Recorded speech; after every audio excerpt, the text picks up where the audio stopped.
Hi, you guys. This is Sheree Dreamus, a targeted individual being targeted in Albuquerque, New Mexico at the moment. And this is part two. I know I left off when Kayla Ellis had taken all four of my kids, and I had a jigaboo courtroom where Darren was able to get the kids out of foster care and the girls had to stay. And at the time, it didn't register in my mind that they were working together. But it would later register in my mind that they were working together. And this happened to be May of 2013 when this happened. This is when I start using drugs, when all four of my kids are taken away.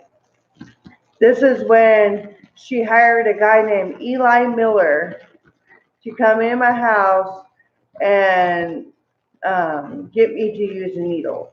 This is when the drug use of mine starts. And I wasn't on it for very long,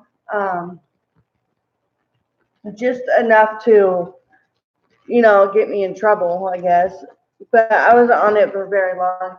I was able to fight for my girls back. But anyway, they got me on drugs. So that's what happened. I was on drugs for a short time. Um, I went to a uh, mental institution actually to try and get me off of them.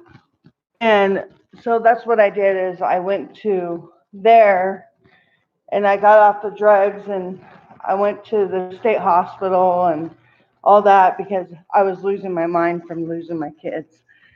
But anyway, that happened. I went in there, I want to say June or July of 2013. When I got out, it was about August when I got out. Um, then in August, when I got out, I went full force in fighting for my girls back, and my ex-husband wasn't letting me see the boys, but um, I was able to see the girls through foster care. I got them back in 8 months. I jumped through all the hoops. I did whatever they asked me to do. I did. I had no idea that she had bigger plans, besides this, but she wanted to see what I would do. And of course, I fought for my kids back. And I mean, that's what I did. So, June of 2014 is when I got my kids back. So they were in foster care for 13 months. So June, and I got a place of living. I got low-income housing through HUD on December 14th, 2013. So I got my place of living, and then the girls um, they got, they got their own room when they moved back in with me. But on the other hand, I was suffering inside because my ex-husband, Darren Miller, was keeping my other two children from me, my boys. At this time, I'm staying clean. I'm doing good.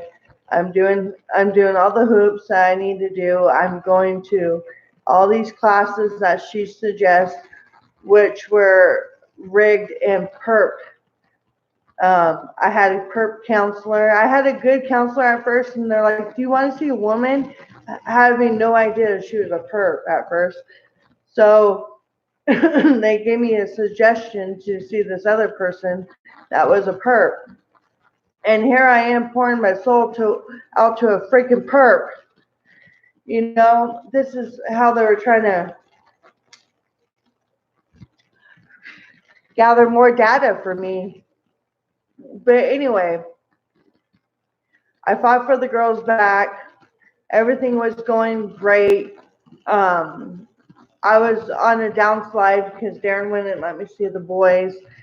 And I let him have the girls whenever he wanted because I wasn't about that parent that kept their kids away from the other parent. And he raised my oldest daughter since she was a baby. And of course, my youngest daughter just wanted to go because she wanted to see her brothers and sister.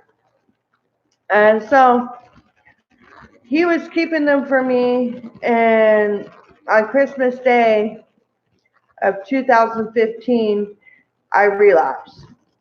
I still have the kids in my care.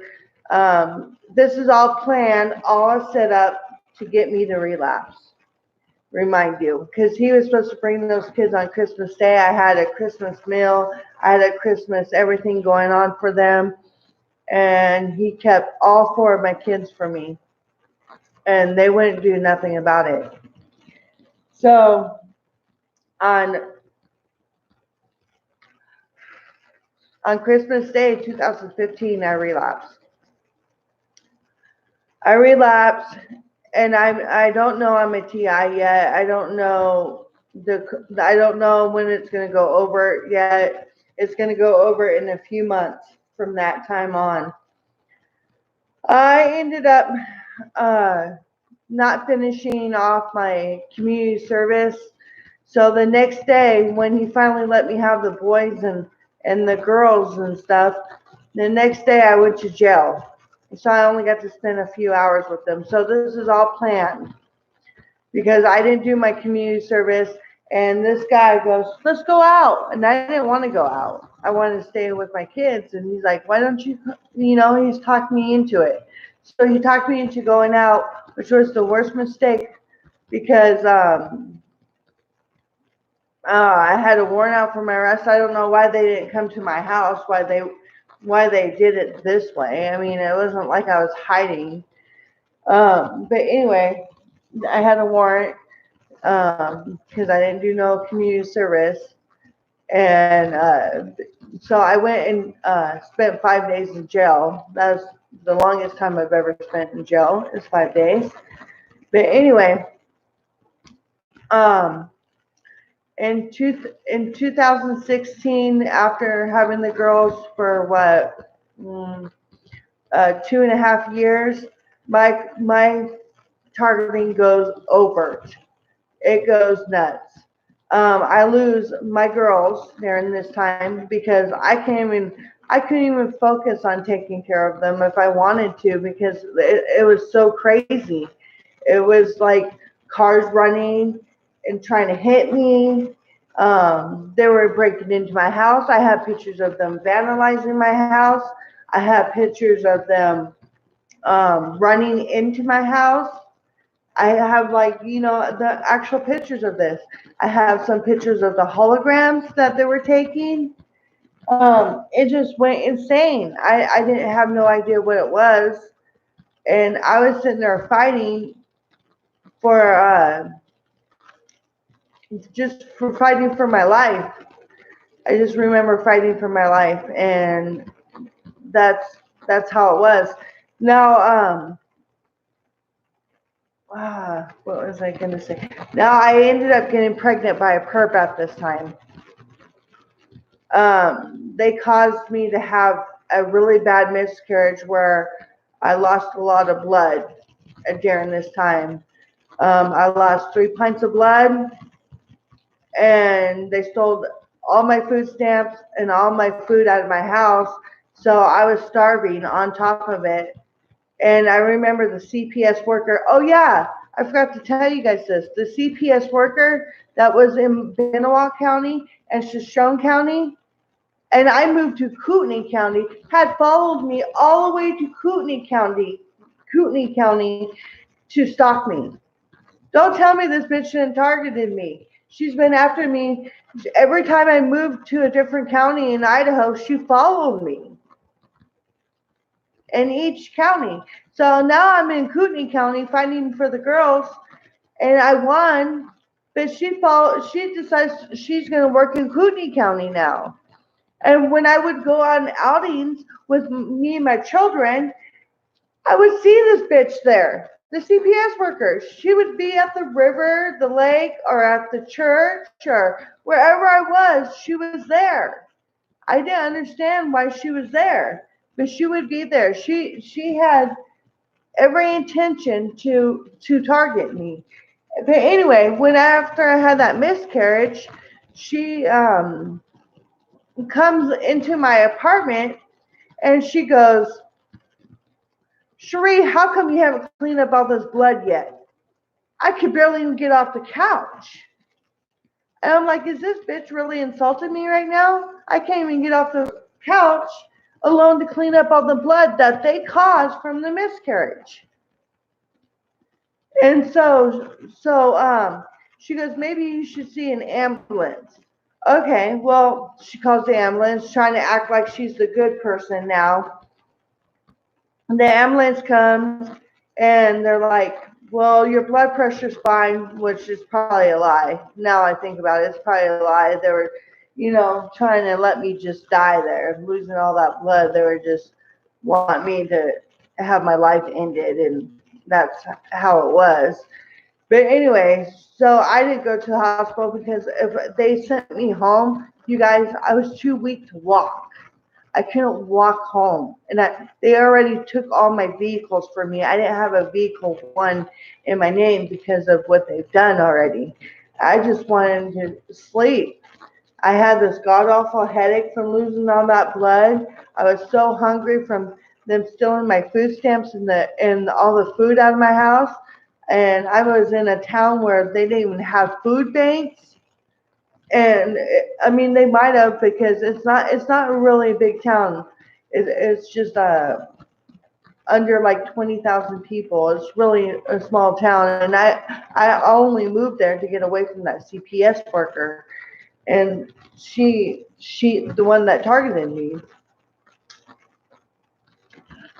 But anyway, so I go and I have a friend that's a perp that works at the IRS, and she comes over and I told her, I was like, I need some food. They stole my food stamps, and I didn't know her involvement, but this will let me know that she's involved. I asked her if she would take me to the health and welfare office because I can't walk there. She said no, that she had to pick up her son and this and that, and her son didn't get off until like 3 hours later.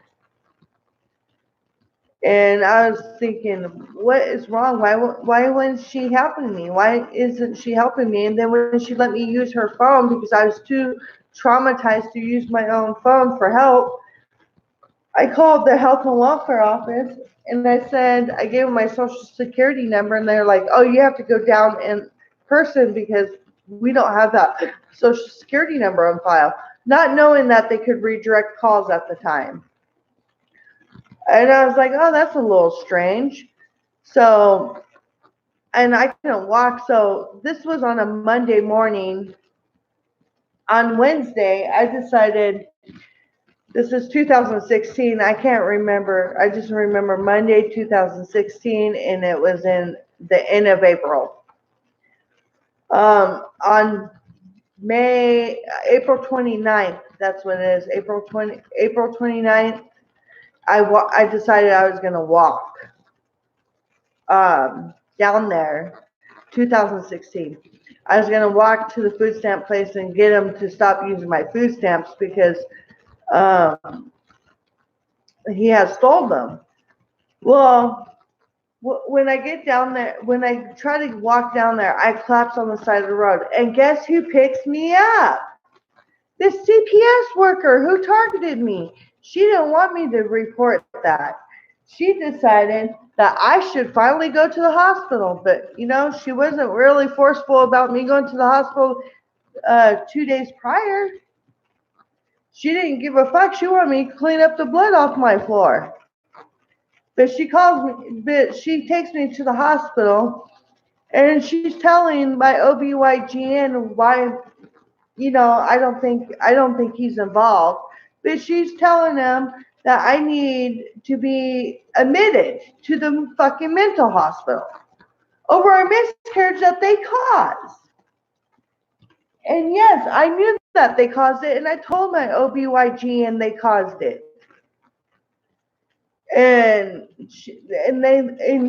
so I had to have someone watch me while I was giving a blood transfusion and while I was having surgery. because of that bitch saying I was mentally unstable from a miscarriage that they caused. I knew they caused it, and I told the doctor that they caused it. But anyway, so anyway, after that, after surgery, I saw my girls out at McDonald's, and I was just teary up, and I was just fighting for survival. Thanks for listening, you guys. This is just part 2. I'm gonna do part 3 a little bit later. It's hard for me to do these videos and explain all what happened, but you know, that miscarriage, when I talk about it, it really destroys me. So I'm gonna end this right now, and I'll do a part 3 later. Thank you. Bye.